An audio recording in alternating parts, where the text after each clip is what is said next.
En fait, c'est tellement compliqué. Je pense que ça dépend de ta position dans l'extrémisme. Si tu es le leader en quelque sorte, si tu es le leader du modèle extrémiste que tu veux, Ok. en général, comprendre l'autre et accepter qu'il est peut-être pas si mauvais que ça peut peut-être desservir aussi ton mouvement. Attends, accepter que l'autre n'est pas. Ça peut desservir son mouvement. Parce que dans le sens où si tu dis il faut faire X, Y, Z pour être quelqu'un de bien, et si tu fais A, B, C, D, t'es mauvais.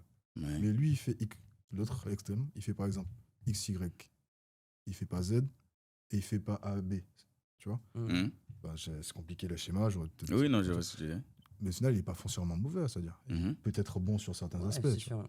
Donc, est-ce que ça garde le fait qu'il faut forcément faire ces trois-là pour être bon, ces trois mauvais, si on les fait, on est mauvais. Tu vois. Donc, au final, je pense qu'édulcorer son truc.